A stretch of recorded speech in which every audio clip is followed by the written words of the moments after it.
저학년 때 멘탈이 가장 많이 흔들립니다. 누가요? 엄마가요. 아이들은 초등 저학년 때 멘탈이 별로 흔들리지 않는데 초등 저학년 때 그 엄마는 멘탈이 많이 흔들리는데 이제 그 이유가요. 초등 저학년에 엄마 모임이 가장 많습니다. 왜 많냐면 초등학교 1학년 때 아이를 학교에 데려다 줘야 되죠. 그리고 끝나면 데려와야 됩니다. 그래서 워킹맘 분들이 아이를 처음에 낳고 돌 전후의 퇴사보다 이 초등 1학년 때 워킹맘의 퇴사율이 가장 높다고 하거든요. 그때부터 경력 단절되는 분들이 많다고 할 정도로 초등 저학년 때 이제 그 학교 앞에서 다른 학부모와 만나면서 많은 이야기를 듣게 되고 그리고 그때 다양한 학원에도 경험을 해보게 됩니다. 그리고 그렇게 다른 공부법에 대해서도 초등 저학년 때 이제 관심을 막 가지게 되죠.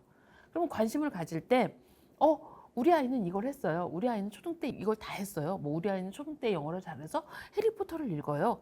그러면 영어를 하나도 안 한 엄마는 초등 1학년 때 멘붕이 오겠죠. 저 아이는 벌써 해리포터를 읽고 영어 유치원에서 영어를 어느 정도 해놨다고 하는데 우리 아이는 이제 알파벳 음가 어디 가서 파닉스도 제대로 못한다는 평가를 들어. 그러면 이제 늦었다. 큰일 났다. 이렇게 되고 아이를 막 푸시를 하게 됩니다. 왜냐면 늦었다고 생각하면 대부분 조급해지잖아요. 수학도 마찬가지거든요. 그리고 독서도 저 아이는 유치원 때 좀 많이 했다고 그러는데 우리 아이는 좀 떨어졌어. 그리고 어느 학원에 이제 저 학원이 좋은 탑 학원이라고 그래서 가서 테스트를 보는데 어머니 이런 실력으로는 안 돼요. 이렇게 거의 거기에 가지도 못할 정도로 떨어져. 그럼 이제 뭐 멘탈이 와르르 무너지면서 워킹맘 분들은 회사를 그만둬야 되나? 내가 우리 아이한테 너무 무심했나? 이렇게 멘탈 관리가 잘 안 되죠. 특히 워킹맘이 아니더라도 내가 아이 교육에 그렇게 막 학군지에 열성한 분이 옆에 없었다면 유아 때는 그냥 자연스럽게 흘러가게 됩니다. 그러다가 같은 반이나 아니면 모임에서 그런 얘기를 한번 들으면 어떡하지? 이렇게 생각이 들거든요. 누구나 우리 아이가 세상에서 제일 중요하고 그리고 우리 아이 교육에는 정말 진심으로 요즘에는 엄마 아빠 모두 아빠들도 열심히 하시거든요. 그러니까 초등 저학년 때 이렇게 멘탈 관리가 안 되는 시즌이 생겨요. 그런데 유아 때 빨랐던 아이들이 초등 저학년 고학년 때도 빨라? 아닙니다. 이제 초등 고학년 중학교까지 키워보면 그거 다 부질없어. 예. 초등 저학년 때가 사실은 시작인 거고 그때부터 학습 습관을 어떻게 들여서 아이가 천천히 따라가면 초등 6학년은 정말 길어요. 여러분의 생각보다 초등 6년이 길고 뭐 2학년 때 시작하건 3학년 때 시작하더라도 제대로 공부 방법을 가이드하면 오히려 더 잘할 수 있는 방법이 훨씬 많아요. 그래서 늦지 않았습니다. 초등 저학년 때 멘탈 관리는요. 저 사람이 그렇게 했대.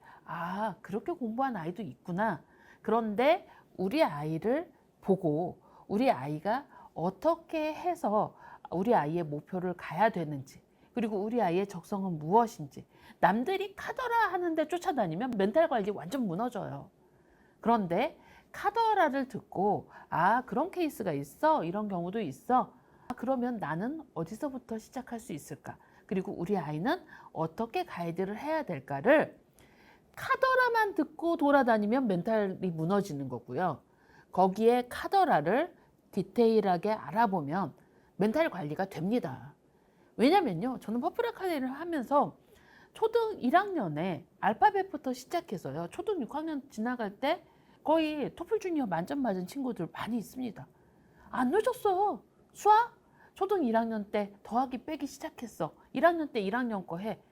큰일 났네. 다른 애들은 3, 4학년 거 한다는데. 안 큰일 났어요. 아이 발달 연령으로 보면 오히려 천천히 제대로 시작하는 아이들이 초등 고학년 때 훨씬 잘합니다. 예체능 초등 1학년 때 수영이요.